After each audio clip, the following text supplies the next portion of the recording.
How's it going? Nice to meet you here. I understand David's running a little bit. David's a chef.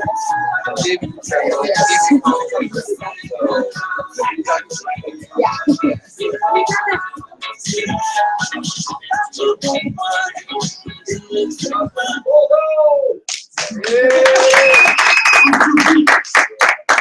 We're done tonight.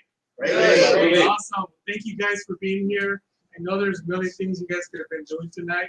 We want to thank you for taking the time to be here with us tonight. Tonight you're going to hear from several speakers. The first speaker you're going to hear from is Robin Sears. And Robin Sears is going to talk to you guys about a problem that's happening across America right now and a problem that's real. And the next speaker is going to be Wade Skolson. Wade Skolson is going to talk to you about a solution to that problem that we feel is not only needed but vital right now. And then the last speaker is going to be Brett Sears. Brett Sears is going to be tying in the meeting, bringing everything together, and talking to you about the opportunities we have in front of us. So please help me welcome Robin Sears. Thank you. Hello, everybody. Hello. So last week I was so excited because my mom was here, right? This week I'm so excited because my dad's here. Hi. So it's a family atmosphere. And it's funny because my dad's like the only human being on the face of the earth that makes me nervous. I'm like, ooh, dad's here. So welcome everyone. I'm really glad that you guys could make it tonight. Tonight is always very special for us because it's our AAA'z Night, right? Our advocates, our allies, our advocates, and our associates. And so those of you who were invited tonight who haven't been with us before, you were invited so that you could learn more about what the person who invited you tonight is doing in order to be able to be supportive of that person. Right? My dad and my stepmom Jackie, who's also here, we should probably give a round of applause. They've been here before. And the first time they came, it was really about locking them in as an ally. They said, okay, so there's this thing that you and Brett are doing, and we said, come and learn more so that you are in a position to really support, to understand what we're doing. Each time they come back, because now we're locking them in as advocates, right? Now they're saying, okay, so we travel for a living. I know, it's really tough, right? We're going to talk about this whole financial freedom thing. We travel for a living, and we meet people all the time, right?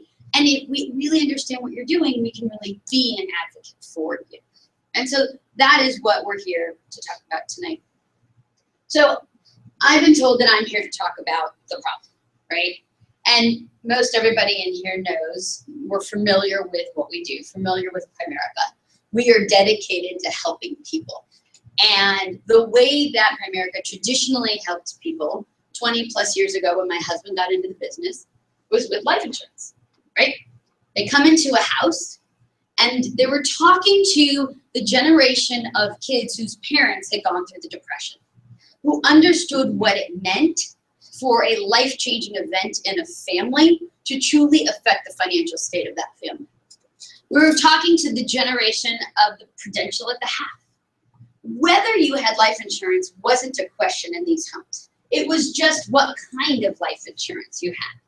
And when I talked about this last week, I said, okay, so let's take it for granted that there's bad insurance and good insurance.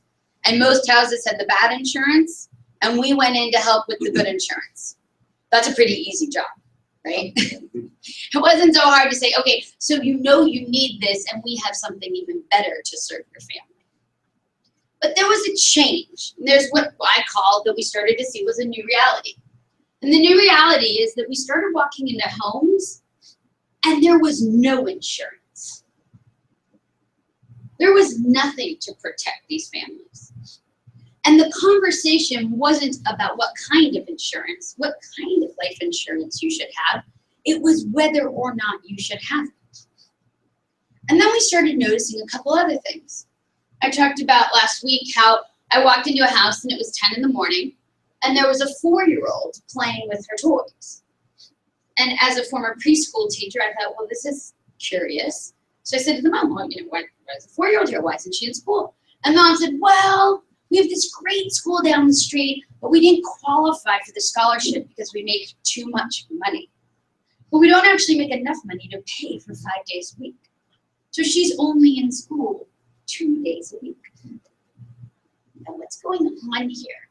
Walked into another home, and there was a 19-year-old eating cereal in front of the TV, right? Big bowl of cereal. Like, what's he doing home? What's going on here? Knew the family, new client, knew that he had gotten into UCLA. He said, wait, UCLA, what's he doing here?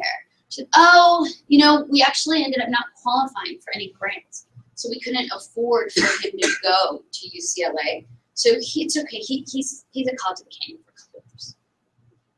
Okay, this is interesting. So then we started talking about retirement. And we go into homes and say, okay, so have you planned for retirement? And interestingly, a fair number of people said, oh yeah, I'm good. I've got a 401k, maxed out 401k. And then we would run the numbers and find out that they didn't actually have enough to fund what they needed for retirement. And they were learning this with retirement only 5 years ago, or so they thought. Something was changing in the homes that we were going into. And so a group of us in this room took a step back and said, what's happening in the world that's different today? And we said, okay, so what does the world look like? There's wealthy people at the top, right? Okay, what does it mean to be wealthy? I have a lot of people say that to me. Well, what's it mean to be wealthy? If someone has $1 more than I do, they're wealthy, right? Or at least if they have $1,000 more, they're wealthy. Well, the way that we define wealthy in here is financial freedom.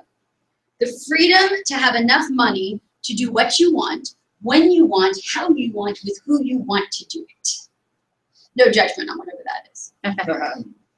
I know Sue would like to just be able to fly to Paris tomorrow. So that's what we're really talking about, right?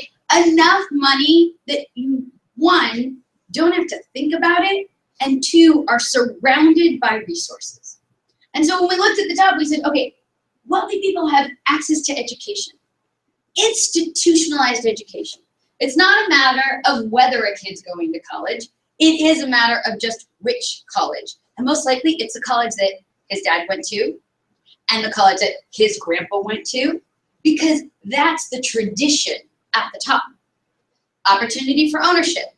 You will not find a wealthy person at the top who doesn't own something.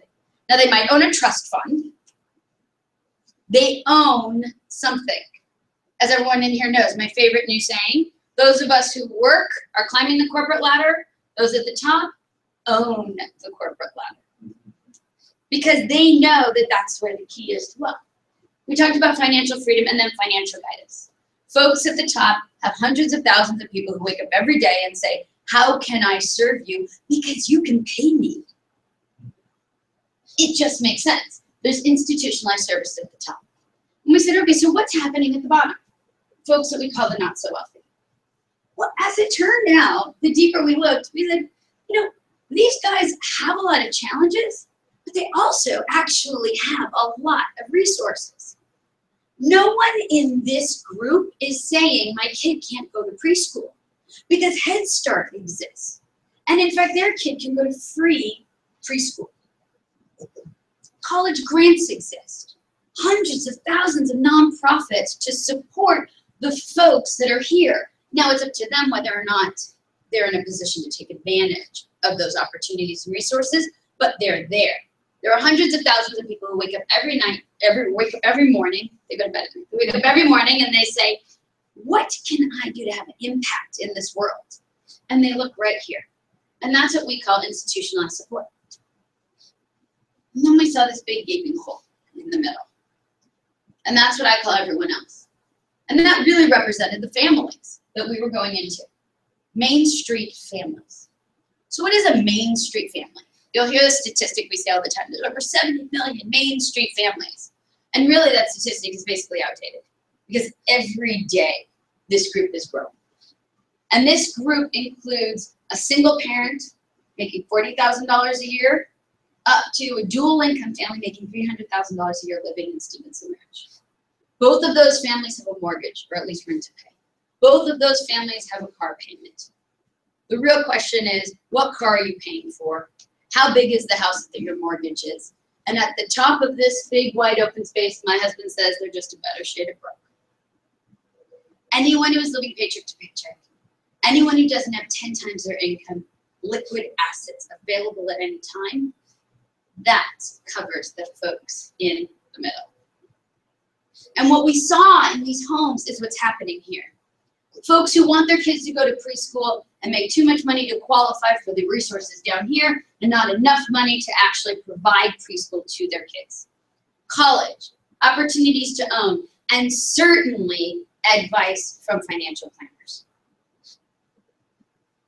And at the end of the day, the real problem is that we're stuck in the middle. The reason that we're stuck in the middle is because the folks in the middle buy the goods and services sold by the people at the top and pay the taxes to cover the support that's being provided at the bottom. There's nothing to change what's going on here because it's institutionalized to keep us here. And generally speaking, we don't even know that we're there. And even when we hear it, even when you sit in this room and you think, oh yeah, that's what's happening, we're kind of okay with it, right? I sat in that client's house with the 4-year-old playing. And as a former teacher, I'm particularly passionate about this one. And the mom looked at me and said, it's okay, 2 days instead of 5 days. When we know that preschool is one of the greatest predictors of success later on, right? I sat in a house with 2 parents who said, it's okay, he's at college of the Kenyans. And yes, it's okay, but what's that kid missing out on? 2 years not at UCLA, 2 years of relationships, 2 years of classes, 2 years of experiences, and the hope that he's going to get in again, right? These are the things that we say, it's okay. And why do we say it's okay? Because in the middle we have institutionalized struggle. We're taught to say it's okay. Just like there's institutionalized action at the top, education and ownership, our parents said, it's okay that we struggle. We'll get by. We make it through. Their parents said, it's okay. We'll get by. And we'll do it on our own. We'll overcome on our own. And it's the institutionalized struggle that keeps us in the middle. And when we took a step back and said, why is this happening? We realized that it's because there's no access. We don't have access to the tools and resources of the folks at the top. And we don't qualify for what's available at the bottom. And why isn't it changing? I talked about the fact that we're stuck. But heck, these are the folks that were designed and built by our government in order to take care of us, right? The banks, the lenders, corporate America, life insurance companies. You know, we often say, who believes that the banks are going to get us wealthy, right? We all laugh at that. I mean, I have a friend who said, yeah, my money's sitting in the bank. I said, well, you might as well just burn 3% of it because you're not even able to reach inflation, the interest of the bank. And the lenders, right? My new favorite saying is, do we really think the lenders are going to get us out of debt? They're called lenders.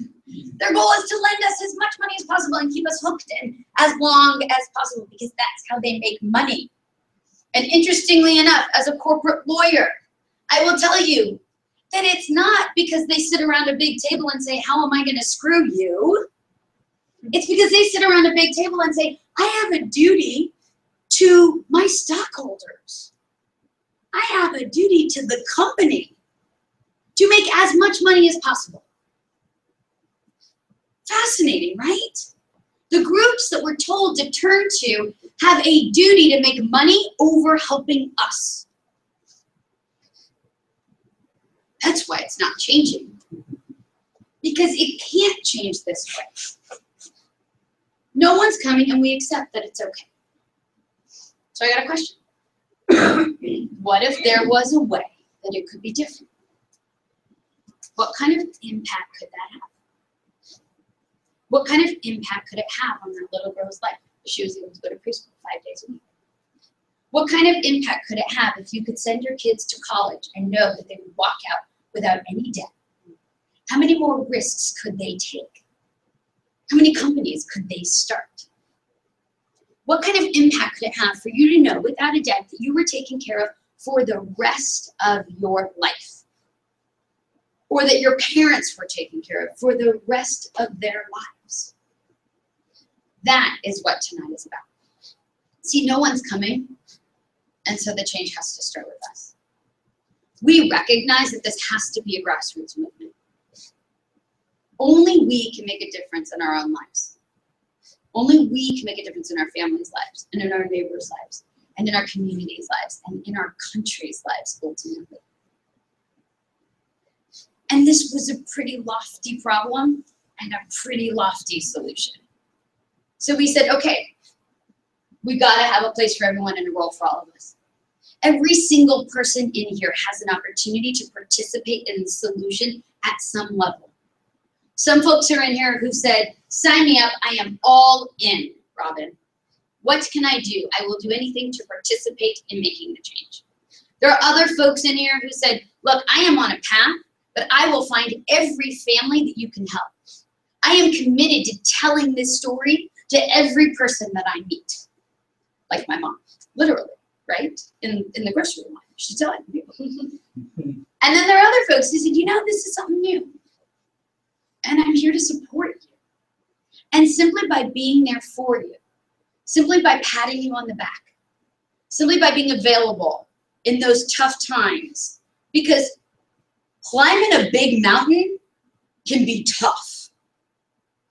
And a little push from my dad saying, you got this, is a part of the solution as an actor. That's why you're all invited tonight. You know, when I talk about the problem, I used to get angry. And anger focused me on the problem.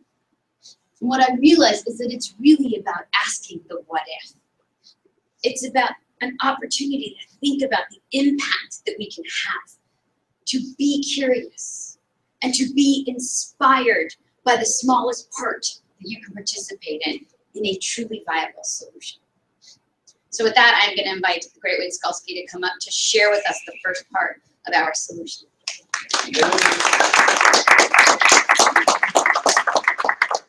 Let's hear it again for Robin again. What a great job.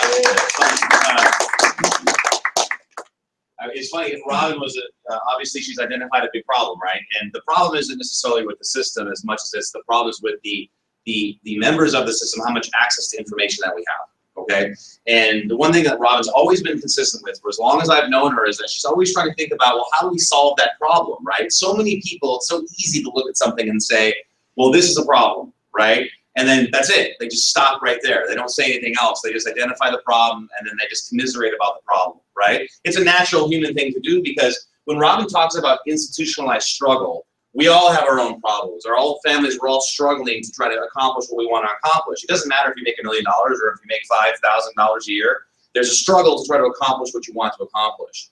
But the thing that Robin brings to the table, and she always talks about, is that giving starts the receiving process, meaning that we don't have to be zero-sum thinkers in what we can do. We can actually start to say, look, if we can start to solve these problems and help as many people as possible achieve what they want, then I get to achieve what I want. Now, for some people, that's a very novel view because it's a very view that's held in the minority of most people, right? But it's extremely powerful. And let me tell you why it's extremely powerful, right? When we talk about the wealthy, the not so wealthy, and then the people in the middle, what we're really talking about is access to basically the tools and the education of how to operate in the system that we all live in. So I'm a lawyer, okay? My dad was a construction worker. My mom comes from a farming family. I'm the first one to go to college, right? So my parents, they said their solution to financial security was go be a lawyer.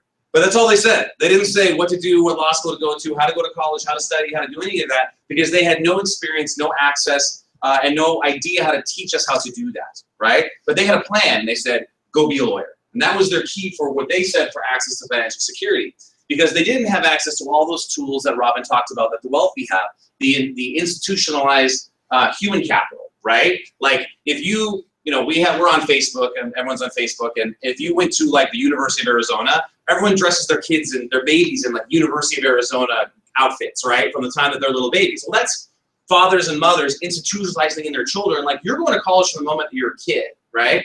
And so we sat back and we said, well, look, obviously, we're not moving to a different country. I don't care if you don't like, America's great. It's one of the greatest countries. It is the greatest country ever. It's produced more wealth than any other country. That doesn't mean that we should leave. We should try to figure out how to do the best with the system that we have, right, and make it better. So the first thing we do is, well, let's look at the people who are succeeding, right? Well, that's the wealthy. That's the people that Robin talked about. What are they doing? I was driving, not to go to non sequitur, but I was driving over here, and someone was driving a car that said, San Francisco 49ers, team of the decade, right? Well, that car was also probably from like 1986, right? But the issue with that is like, look, is the game has changed, okay? But the principles of the wealthy have not, right? They keep doing the same thing. The San Francisco 49ers are no longer the team of the decade because they're benching Colin Kaepernick and they're starting Blaine Gabbert of all people on Sunday because they got away from the principles that got them there, all right? They got away from the principles of excellence that got them there. If you've never read Bill Walsh's book on coaching, go read it. I highly recommend it. But the point is that the wealthy know what works and they keep doing it over and over again, institutionalizing it with their children and their children's children. All the people in the middle, we're all like, what's the new solution? What do we have, right? Let's try not to do that. Let's try not to do the newest best thing. Let's go with what the wealthy do. So how do they think about their money and what they do to create it? Well, the first thing they do is they lock in advances for their family. Robin talked about it. Some people are just actually born into wealth. Now, it's a misnomer that most people inherit wealth. If you look at the percentages, 89% or 9 out of 10 millionaires are first generation. Only 10% of the country goes from generational transfer, but the 10% that do don't fall backwards. The second thing that they do is they develop habits, just like dressing your baby in college gear and just like teaching your kid about how to save your money. They continue to do that and develop their habits with themselves and their children because they know that small incremental changes over long periods of time have huge results, all right? They also leverage experts. They understand that they don't know everything. So I'm a little different lawyer than Robin is. I'm a trial attorney. So what that means is it always makes me laugh whenever I have a client come in and they tell me how we're going to do the trial, right?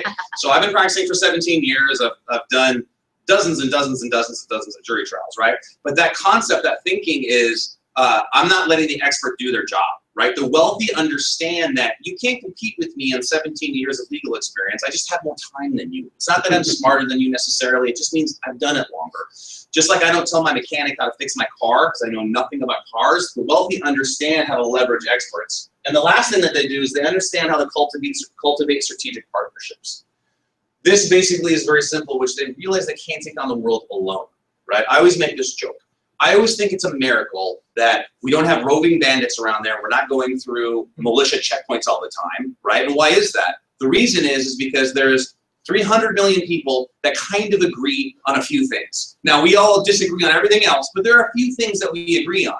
So we all are in partnership with each other so that when I want to drive somewhere, I don't have to worry about bandits and worry about a checkpoint, right? Well, if we boil this down on the micro level for ourselves, this is what the wealthy do. They basically get in partnerships with each other to go create things. They get in partnerships with each other to protect what they have, and they get in partnerships with each other so that they don't feel that institutionalized struggle.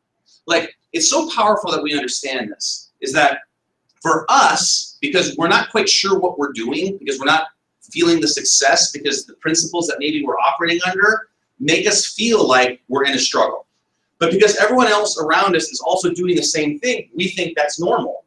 The wealthy think that's crazy, right? The wealthy think it's crazy that we spend $5 a day on a Starbucks macchiato when we have $100 or $125 a month, and if we just put that in a regular securities, a regular mutual fund, we'll have a ton of money. Just make your own coffee. The wealthy are like, my God, what are you doing, right? But we're like, oh, let's go have another Starbucks macchiato.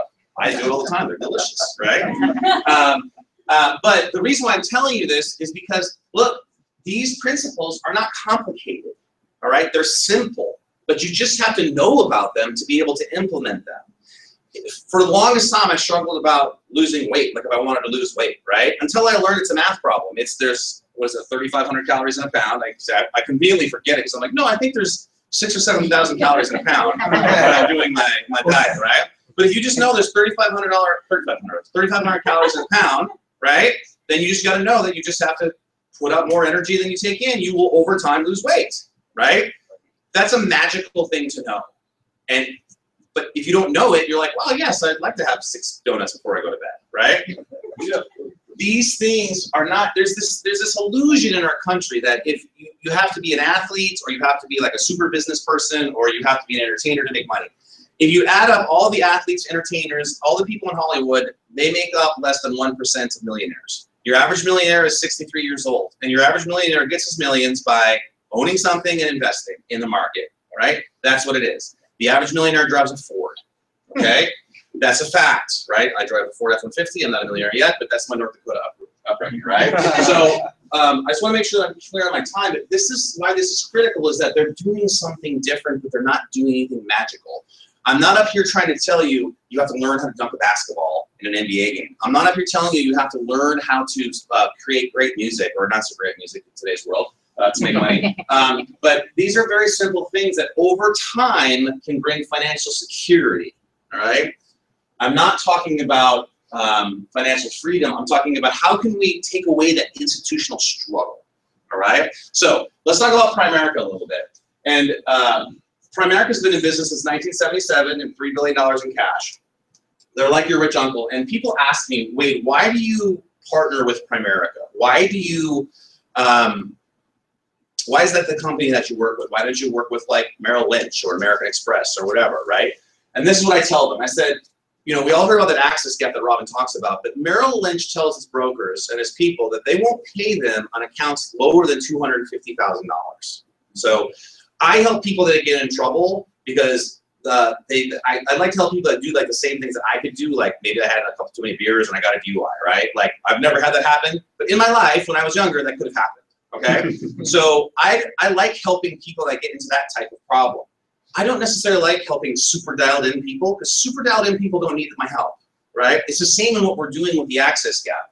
Primerica is the only company that will provide services for people in that middle group. They figure out a way to make it profitable for them and to impact that middle group of people. So one of the reasons why we use Primerica is because it's the only company that will talk to the people we're trying to help. And that's critical to understand that for two reasons. One, it's great they exist, but two, they're the only company building services for the people we're trying to help. People like you and people like me. So they're a great company for us to be able to partner with. They have a track record for delivering for families, and they have the financial strength and tools to help that middle market. Okay, now, so since we can't call up American Express and say, okay, help me out, put a plan together, what do we do, right? How do we do these principles ourselves? I can't get you guys a trust fund.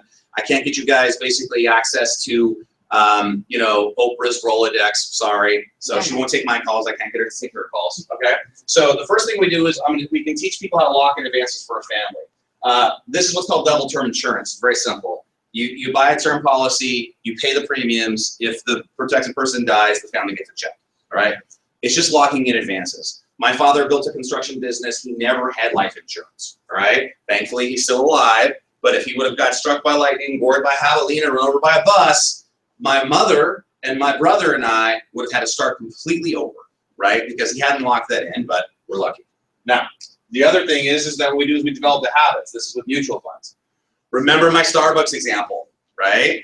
I always tell people, I'm sitting down with like an 18-year-old, a 19-year-old, and a 21-year-old and their mom next week, and I'm going to tell them if you put $100 in an account every month from the time that you're 18, you'll get a good shot at sniffing around $1 million in cash, right? Over 40 years or whatever it is, from 18 to 65, right? That's your Starbucks budget in a month for most people, right? So we got to get people in the habit of just saving money, even if the amounts are small, so that when the amounts get bigger and we start to develop those habits, we can put them in managed accounts.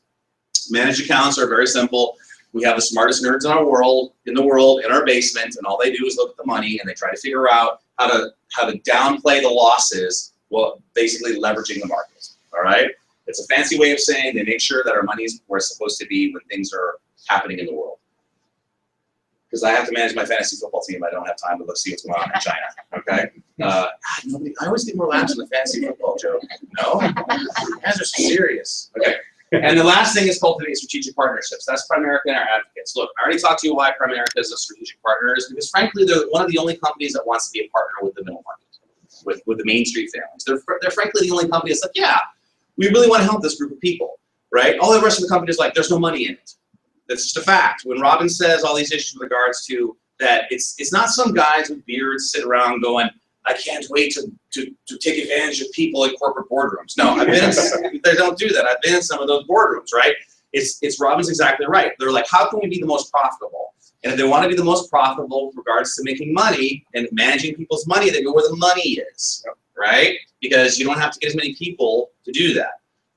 So, but Primerica says, no, we figured out a way to do that. When we can talk to me after the meeting, I can run you through how that works. But the issue is that's not the important part. The important part is our advocates. Look, I was taught, and I'm done here in 30 seconds, right? I was taught in North Dakota farm boy growing up is like, you know what? We're just gonna look. I roll my sleeves up tonight. I'm gonna roll up my sleeves and we're just gonna get this done, right? Okay, and that's what we do.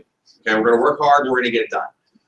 What they don't teach us in that idea and that ethos and that farm ethos is that you actually have to have other people's help to get it done, right? Like when people talk about Midwestern farming culture, they always neglect to talk about like a barn raising. Does anybody know what that is? If you're gonna build a barn on your farm, right, you don't build it yourself. What you do is you call up all of your neighbors and everybody comes over for a Sunday and everybody's got beer, and that weekend you build a barn and everybody puts up the barn together, right? But in some weird reason, the translation is that, yeah, we're the farming community, we all do it ourselves. Why do people do that? Why does the culture do that? When even in that culture, that strong, tough farming culture, they do barn raisings, right? And the reason why they do it is because, yeah, we'll go over and help the skull seeds with their barn because in 3 years, we're going to need to replace our barn, we're going to do the same thing. But for some reason, how they act gets lost in the translation of what they do, right? And so on this fourth principle with cultivating strategic partnerships, the only way to remove that institutionalized struggle for us is to cultivate relationships with each other, right? It's not that the wealthy don't want to help us. It's not that the wealthy want to keep people down. They don't care about that. They're working on what they're working on with like-minded people who are in like-minded situations. Just like this whole group of people isn't like, you know what? Let's go start some soup kitchen somewhere. We could do that, but we're trying to figure out what we're doing here, right? And there's the government, and there's churches, and there's nonprofits that are helping all those situations, okay? So for us, the only way for us to remove that strategic struggle, that institutionalized struggle, is to find like-minded individuals who are pointed in the same direction, that recognize the same problem, and are using the same tools and education to fix it. When Robin identifies the problem, she looks at it and she says, how can we fix it? She doesn't say, there's a problem and it sucks and everything's bad and the system is bad. She says, no, how can we fix it, right? And this part of what I talk about is that this is a 1 to 2 generation game plan for financial security. My wife and I are expecting a daughter that's coming in April, right? I haven't decided what college garb we're going to dress her in yet, right? That's a thing that I'm trying to think of, okay? Because I actually would like her to go to a better school, the University of Arizona. Go Cats. But, well, maybe I'm going to probably send her to some super conservative school where they, put them in a cage and nobody can talk to them. No, but the issue is, though, is that with these principles that I've learned and that I put forth, that I use in my business, right, I'm going to pass on to her. And so she's going to understand. She's got a college savings fund that's set for her. That's going to be open for her before she's born. All right. She's going to have a Roth IRA before she graduates high school, and so those things are going to be important to her. And so my great-grandkids or my grandkids or whatever, 50 years from now, or my great-grandkids, they're going to be financially secure. And it's not magic, and it's not because any of us are geniuses. It's because somebody taught me these principles. I taught them to my daughter, and my daughter will teach them to her children. And so we get excited about this, right? Robin gets excited about, hey, look, there's a problem, there's a solution. We get excited about that there's a 1 to 2 generation game plan because there's a 1 to 2 generation game plan. We don't live in India where people are born and they don't leave for a mile from where they're born, right? That's the caste system. They can't do anything. In America, you can have upward mobility. We just have to start using the right principles. So I talked really fast tonight. I didn't even drink coffee before I came over here. So it's like this is my excitable, my excitable voice. But I want to bring up Brett Sears now because Brett's going to talk to you about. He's going to kind of bring this all together. But maybe there's a 1 generation game plan to where there's financial freedom can be an option as well, not just financial security. So the awesome Brett Sears.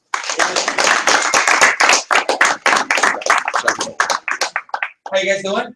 Great. Very, very, very good. I am incredibly excited. It's funny. I always start with like a strategy. I'm like, okay, this is what we're gonna talk about, and then I listen to the speakers. And I'm like, oh, that's so good. And so I usually take my talk and throw it out the window. So one of the things I want to talk tonight about is, and all of them, I'm just excited. I'm excited about what's happening. I've been in the business for 19 years, right? And I've had all sorts of different adventures and all sorts of stuff. And a handful of years ago, we took a step back and said, okay, let's make sure that we build this the way we want to. Let's retool. And over this period of time, a handful of us kind of locked in and grew, and things are moving. And so I always want to recognize the progress. But I'm sitting there in the back room, and I'm listening, and a couple questions come up to me. It says, if you knew you couldn't fail, what would you do? Right? Because most of us know, like, did any of us really need to come to a meeting to have someone tell us we should save money? Like, how many of us knew we should probably consider saving money before we showed up? Like, this isn't, look, my parents didn't save money, but they knew that they should have, right or wrong, right? Not y'all, right? So, and so I sit there, and sometimes people, I talk to folks, it's funny, my father and my mother, they're here, and every once in a while I'm like, God, I want this to be exciting, and I want them to click. And half the time, I know when the meeting's over, Pat is like, so, like, doesn't everyone know this? Because it's so normal.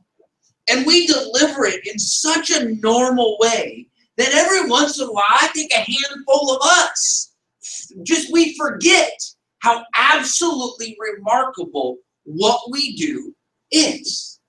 And so I was kind of thinking about this. Now, Wade talked about Starbucks, right? 130, 140 bucks. How many of you feel like the person sitting directly next to you or behind you absolutely wastes $135 a month, no questions asked, at a bare minimum? Right? Not you. You are completely responsible with your economics. But the person sitting directly next to you has probably completely screwed up at least $4 a day.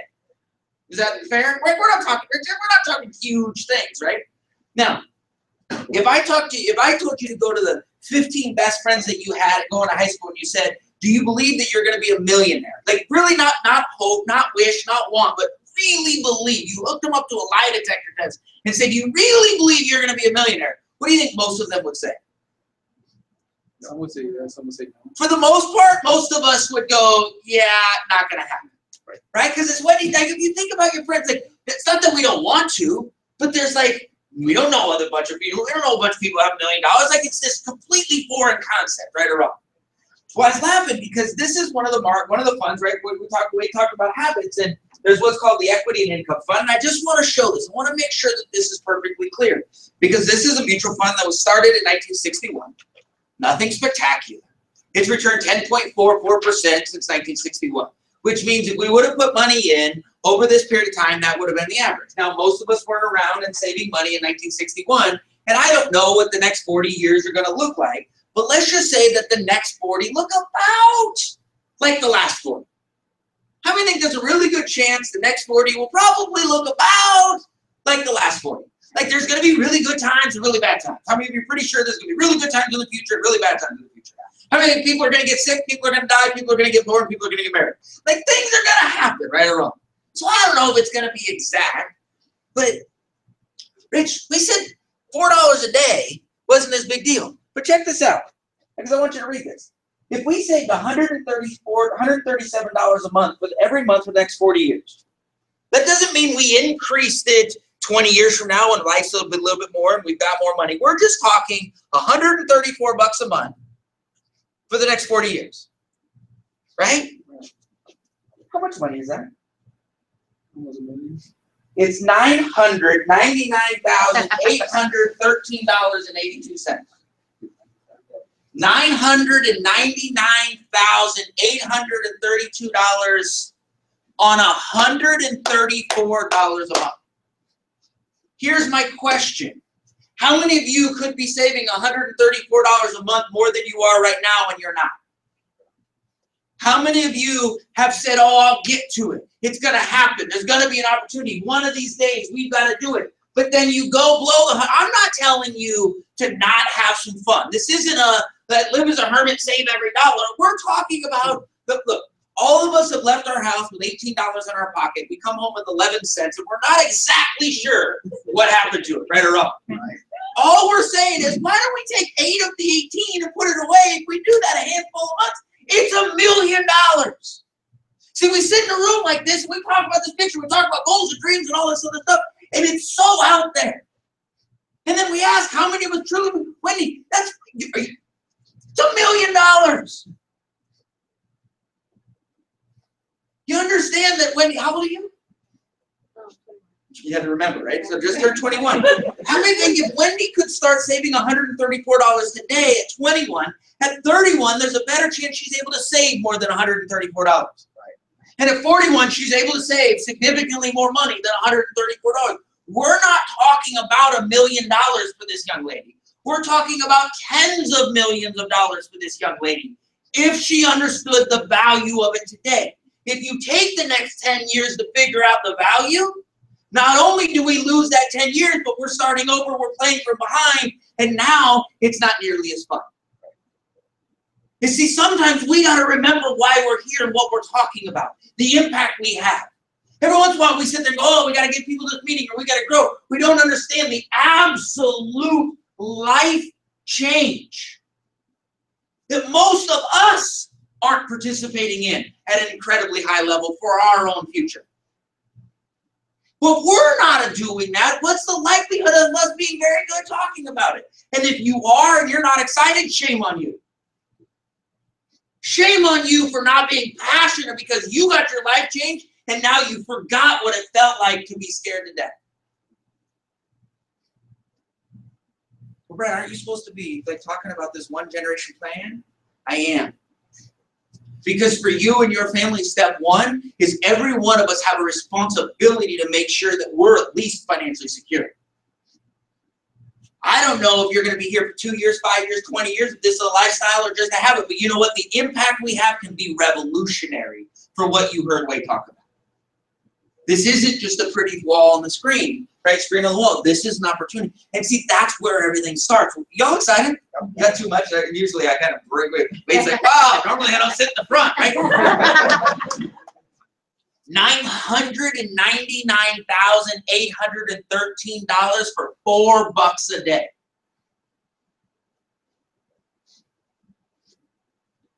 Imagine the change we could make in our community if we just believed that. And some of us are like, well, I don't have 40 years. Yeah, but here's what I know. If you save a little bit of money over a long period of time, you'll have more money than if you don't. Right. And if you're behind, we should be more passionate about it, because if someone were to talk to us, it's not okay, not on our watch, not on our time. It's not okay if we sit with someone who's 50 and they don't go down the road. No, we got to shake them. We can say it's not okay. We sat down with an amazing woman last night. It's not okay that they don't know this. It's not about a sale or a transaction. It's about understanding where we come from, and as a friend to be able to tell. Can't you tell a friend they got a booger? If your friend has a big old booger hanging out, can't you tell them? If you can't tell your friend they got a booger, who can you? Like, no stranger. Have you ever told a stranger? I've told strangers. Have you ever told strangers they got things in your teeth? Like, they're like, right? I'm that guy. I'm like, and I'm not like them. I'm like, dude, you got like a big old chunk. And here's what happens. They're mortified and grateful at the exact same time. Why are they mortified? Because they can't believe that they've been doing it. Why are they grateful? Because they know no one else was going to tell them until 10 o'clock tonight when they brush their teeth. Guys, $999,813 for $4 a day? So, we go, okay, so why are we talking about this? Well, the reality is, we could have this unbelievable game plan, this 2 to 3 generations, and we learned about it. Because now here's the reality. So now we have the $134 a day, $900,000. Is there any reason, Rich, ever you don't have $1 million now? No. I want you to go home. No matter what, you never rationalize that it's okay that you don't have $1 million minimum in cash, ever. If you retire without $1 million, it wasn't because we didn't tell you didn't have access to the resources and tools. When you understand, Tony, you understand, you never have to go to sleep, not one night, not knowing that you're going to be cash multi-millionaire. Now, is it going to be worth much? Not nearly as it is now, so we better have more than 2 or 3. But doggone it, most of us are going to need it and not have it. How does that feel when you start thinking about that? Doesn't that get you a little, you don't have the money yet, right? But doesn't it feel a little bit better? going, oh, does it feel, if it doesn't feel a little bit better, I don't know if I can help you, right? But if you're like, oh, that's stupid, this probably isn't the meeting for you. But if something inside you, oh, it's awesome, right? When I heard, Wade's daughter is going to have a college fund, like, woo, done. Like, that's awesome to be able to give that. Because here's what I know. The time that we've spent, the only reason, and I can say this with absolute certainty, the only reason that Wade's able to communicate that and do that is because of the time that we've worked together. If we don't work together, Wade does not talk about a college savings program for a daughter that is yet to be born. Wade's going, what trip are we going on? Where do we go? What do we do? Now, he has the greatest intentions as a father. He wants to deliver on the promises, but he's going to model what he's seen. So you go, why are we talking about that? Because if we could talk about 40 years, that's a long time. What if we could do something in the next 8? See, tonight's always about our support system. And we say, man, we really want, the reason they don't let me come up to the last is because sometimes I go up 2 octaves, right? People are like, oh, but you know what? We should be on fire about our future. If you had an opportunity to change your life, shouldn't we have some? Could you imagine? Yeah. How are they going? Great, I found this thing. I'm going to have $1 million. What do you mean? Yeah, if I save $134 a month for the next 40 years, $100 million. If I save $134 for the next 10 years, I'll probably be able to save like a couple $100. And then I'll be able to do a little bit more than that 40. I'll probably save $500 or $600 or $1,000 a month. I'll probably have $6 or $7 million by the time I retire. And this thing.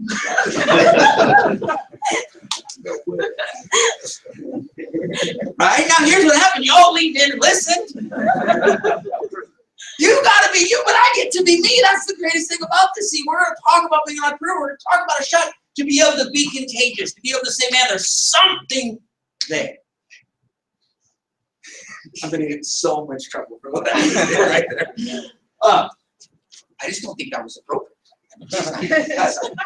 So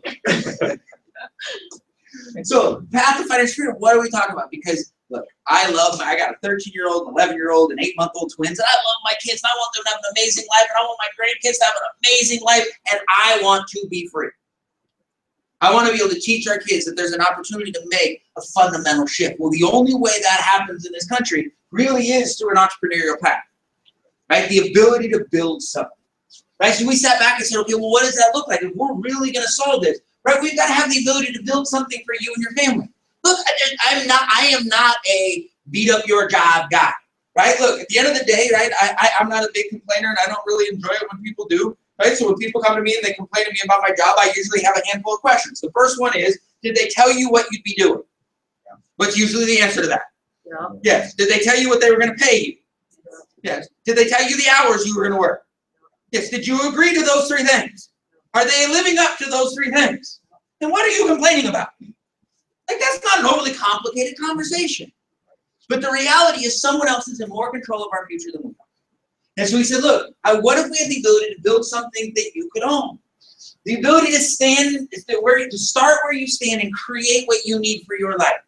See, when you meet Robin and I love what we were talking about, but Robin and I have big goals. Like, we have big dreams. Like, there's things like it's just what we enjoy doing. Like, our great night is a bottle of wine and a whiteboard. Like, it doesn't get a whole lot better than a nice bottle of wine and a whiteboard, right? But the cool thing is, right, like, that's not, for us, it's sexy, right? We're like, that's pretty awesome right here, right? Little Barry White background, right? And we're like good to go, right? I got some markers, and it's gonna end a good night, right? Because then we're like, oh, this is great. And we sit around and talk about, man, we can't wait until our next house when we have a room of whiteboards, like a whiteboard room. Like, we've had these, like, our dream house has a room that's all whiteboards. Now, you might go, that's not my dream. But the great thing about that is it doesn't have to be yours, and it gets to be ours. You see, when we have the opportunity to build it, we get to start where we are. Right now, we don't have the business that we want to have, but we have an amazing business that we get to grow, and we get to start where we stand and build.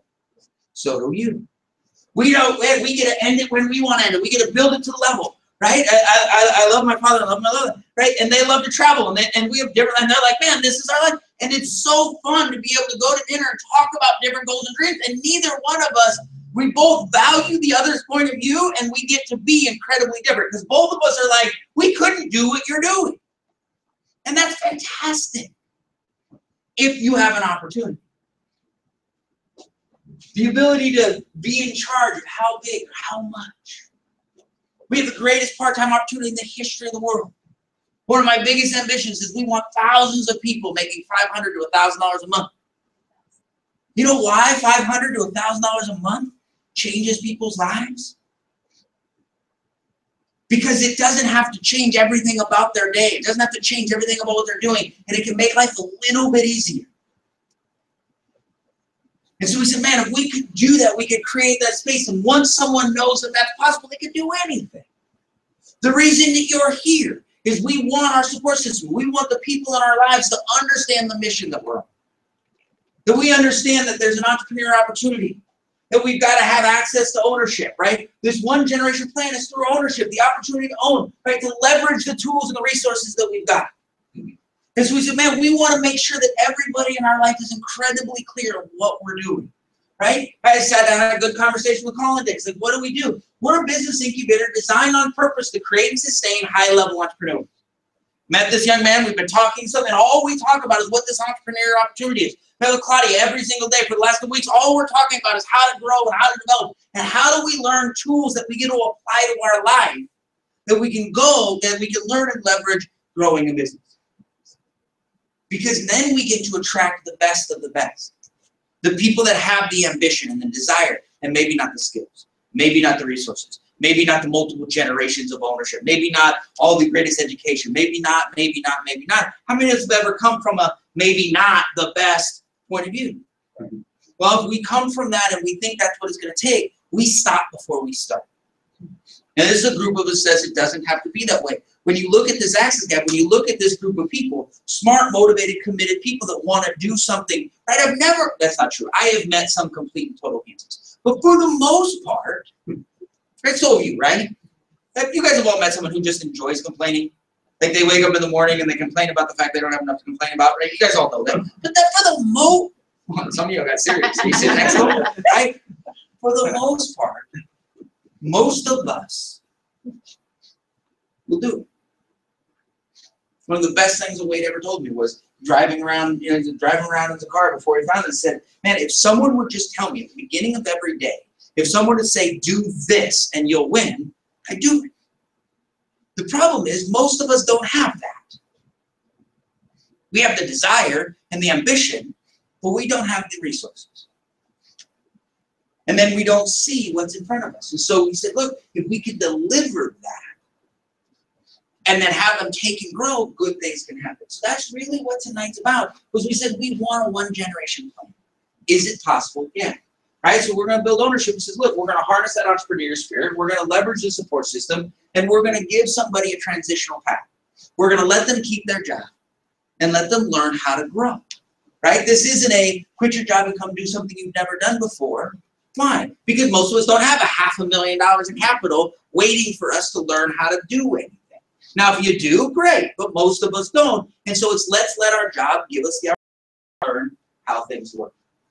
And so we said, okay, for this to happen, we needed some things, right? And so what I do now is I'm going to share the primary opportunity, why we do what we do, how our associate development works, because it's critical for us, just like the opportunity to walk away, for all of us to look at this and go, I can never not be excited about $134 a month now, because it can be the difference between millions of dollars. Just knowing that can fundamentally shift how you look at savings. Or just knowing this can shift how you potentially look at income. And so we said, look, if we want to attract the best of the best, we need low capital entry. What does that mean? We can't say, hey, we're going to go in business, but you need $500,000. Because we already said we want to build with a group of people who don't have $500,000. So we said, look, right, for the cost of a license, not even true, for the cost of a background check, $124, we can give somebody a couple $1,000s worth of licenses and the opportunity to see how this thing works. A partnership platform, one of the most powerful things we can possibly do is leverage our support system. Now here's the reality. I don't really care about financial services. My wife hates it when I say this, and I say it all the time. Beta coefficients, standard deviations, and asset allocations are not the types of things I dream of. Right? They are not sugar tum fairies and dog lollipops. Like, this is not. Now, I love talking to people about putting their kids to college. I love talking to people about $1 million and helping them facilitate that. Being able to show them a really cool brochure with a nice umbrella and go, look at this! And you're like, oh my God. Like, I love that.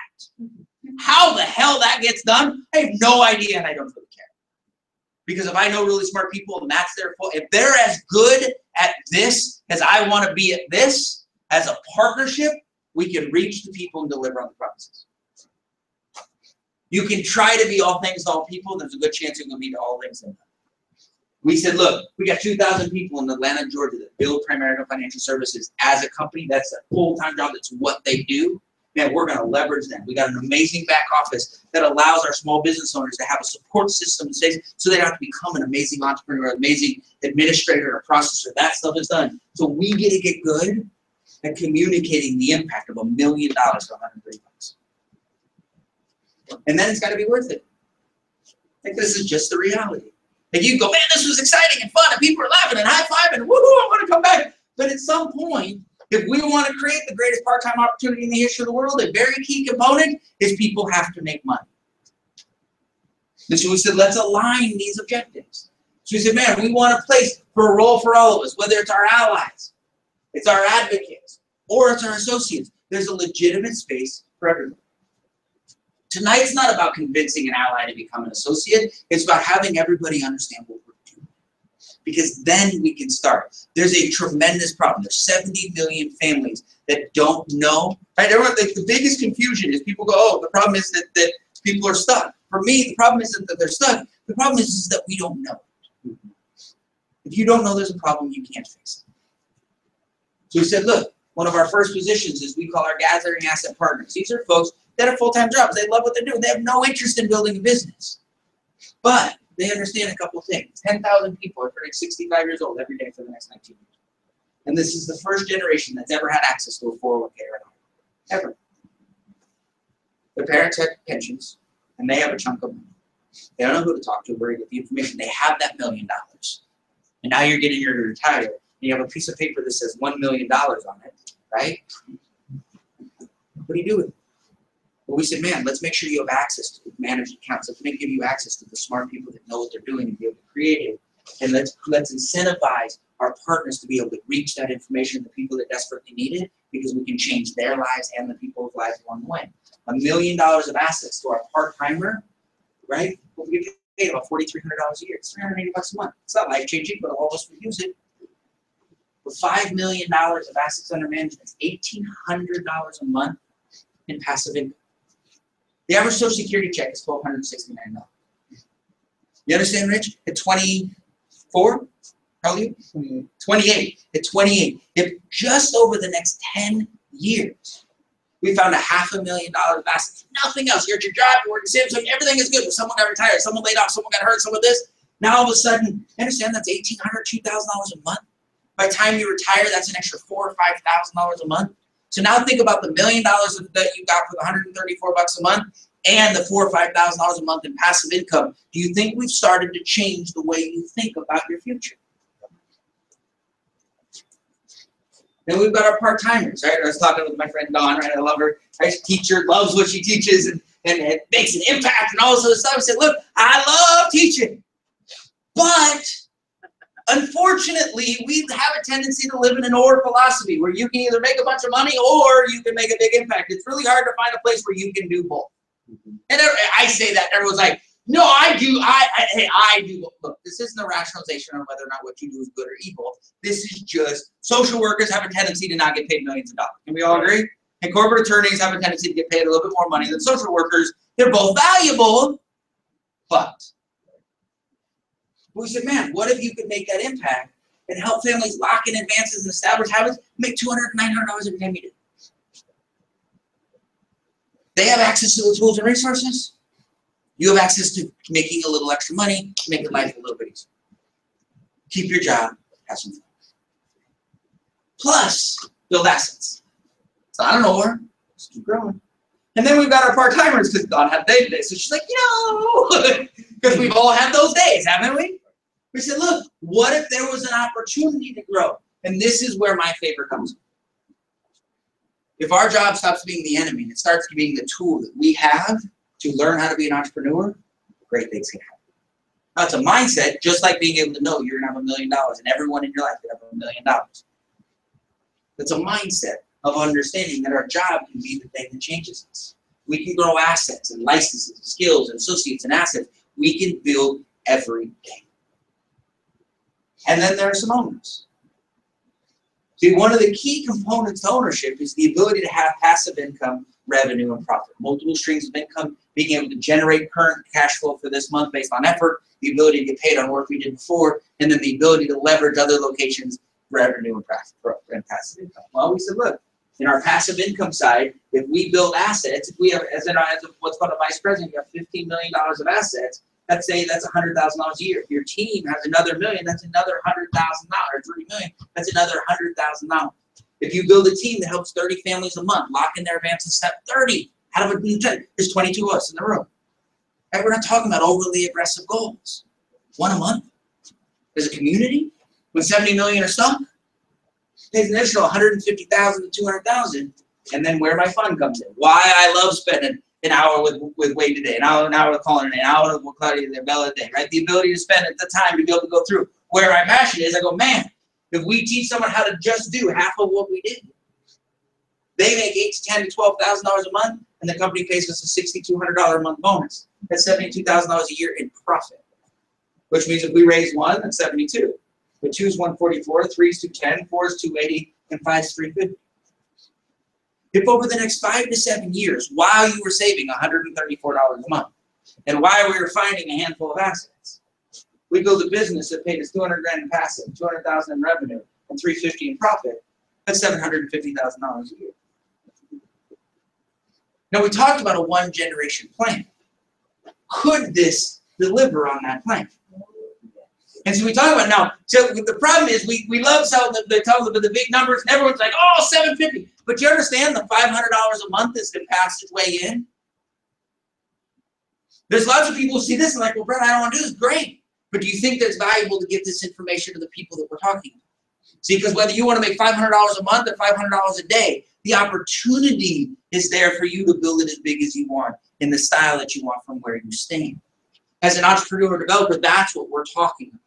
It's not about trying to make anybody in this room different than who they are. It's about giving the tools and resources so we get to max out who we are. Doesn't that sound like a fun way to be? Yeah. See, whether it's as our allies, it's as our advocates, or as our associates, we wanted a place for everyone and a role for all of us. We cannot solve this problem alone because there's no one else coming. But together, we can. See, the 20 of us aren't going to change the world. Why do we have the meeting? Because the 20 of us could grow to 40, couldn't it? We couldn't grow to 40,000, but we could grow to 40, couldn't we?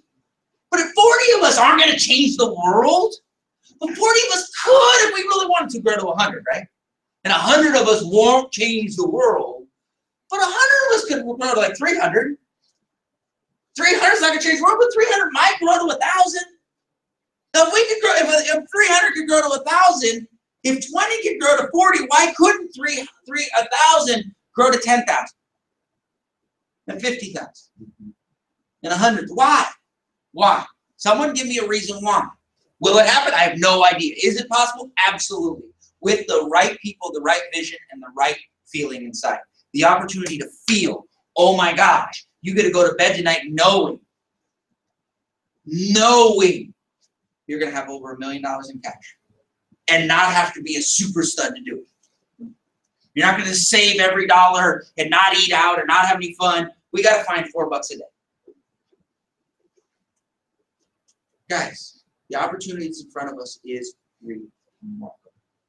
And so this movement continues, right? If we're going to grow from 20 to 40, it's going to start next Wednesday night. It's going to start with the people in this room, looking at the folks in our lives, saying, man, I learned something. I met some people. You got to come. You got to see this. I just want you to experience it. I don't need you to buy anything. I don't need you to join anything. But if everyone in our life is clear on the mission we're on and the impact we have, who knows what's possible? Because most of us didn't know we could absolutely have $1 million before the meeting started without wrecking our life. And we just showed it's possible. Not only is it possible, it's probable. Not only is it probable, it's been happening. Just not to you and your family. How much longer do we want it to not be happening to you and your family? Because that's the choice, blessed, we make tonight. So we got training back here on Saturday. We're here, guys. Hopefully, if you have any questions, we'll be around. Guys, the opportunity is now, and this team is ready. So love you guys. Thanks. Have a great night.